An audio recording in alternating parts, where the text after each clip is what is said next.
আমরা ব্যক্তিবিশেষ তো কেউ আচমকা একদিন জন্মাই না একটা পৃথিবীতে, উদ্ভিদে মানে হট করে তো একদিন তার পিছনে তো তার একটা লেগাসি থাকে, একটা ইতিহাস থাকে। Pori Moni is a power house of talent. আমার মনে হয় যে রিমোট প্রান্তে গিয়ে শ্যুট করেছি, যেখানে যেখানে মাঠে ঘাটে কাদায় জলে বৃষ্টিতে, বাংলাদেশের রাজধানী ঢাকা। আমি মোশাররফ করিমের কাজের ভক্ত। অধিকাংশ আমার সহ অভিনেতারা এই ছবির, তারা কিন্তু কেউ অভিনেতা নন। আমার নিশোর কাজ ভালো লেগেছে। জাত গেল বলে এ কি আজব কারখানা।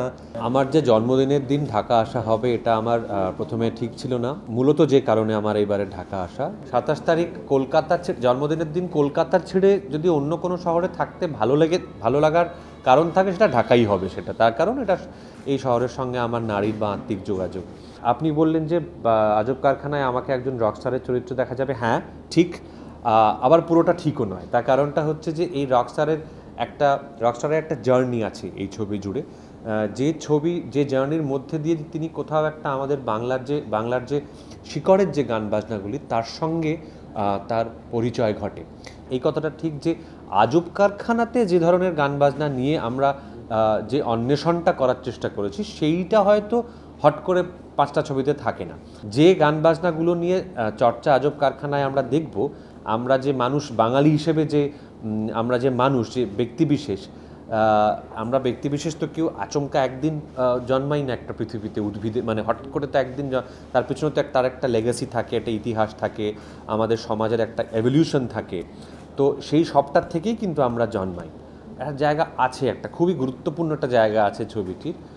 তো সঙ্গীত নিয়ে যাদের কাজ, যে কোনো ধারার সঙ্গীত নিয়ে যাদের কাজ, তারা কিন্তু আর 5টা মানুষের থেকে একটু আলাদা হন, নরম মনের হন। কাজে তাদের ওপর দিয়ে একটা ছোট ঝড়ও কিন্তু তাদেরকে অনেক বড় একটা পরিবর্তন তাদের জীবনে বা তাদের মানসিকতায় নিয়ে আসতে পারে। সেরকম একটি জিনিস আছে এই ছবিতে।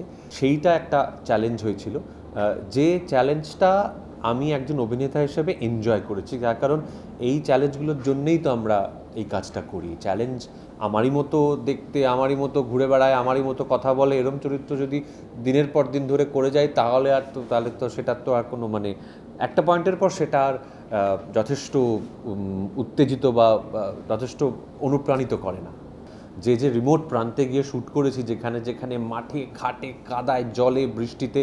এবং একটা কথা মাথায় রাখতে হবে যে এই ছবির একটা বিরাট শতাংশ আমার সহ অভিনেতারা, ইনফ্যাক্ট বিরাট না, মানে অধিকাংশ আমার সহ অভিনেতারা এই ছবির, তারা কিন্তু কেউ অভিনেতা নন। তারা অধিকাংশ সবাই সঙ্গীত শিল্পী, এবং তারা প্রান্তিক সঙ্গীত শিল্পী।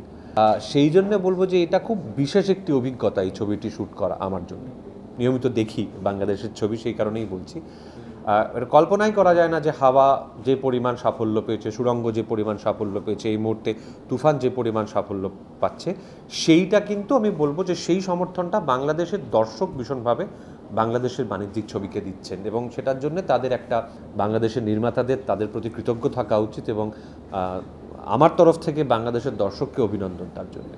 কাজের যাদের ভক্ত, তাদের মধ্যে আমি বলতে পারি আমি মোশাররফ করিমের কাজের ভক্ত, আমি চঞ্চল চৌধুরীর কাজের ভক্ত।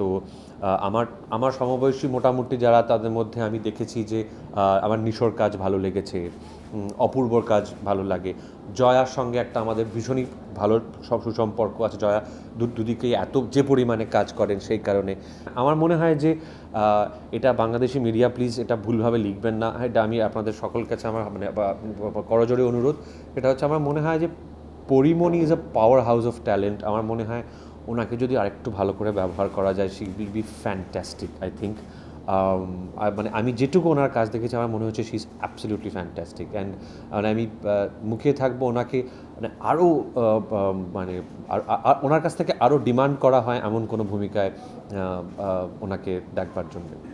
বাংলাদেশ থেকে রাজ্জাক সাহেব গিয়ে অভিনয় করেছেন, আলমগীর সাহেব গিয়ে অভিনয় করেছেন। সেই ছবিগুলিও কিন্তু পারিবারিক ছবি ছিল। পশ্চিমবাংলায় চিরকালই কিন্তু অ্যাকশন ছবির থেকে পারিবারিক ছবি চিরকাল বেশি চলেছে।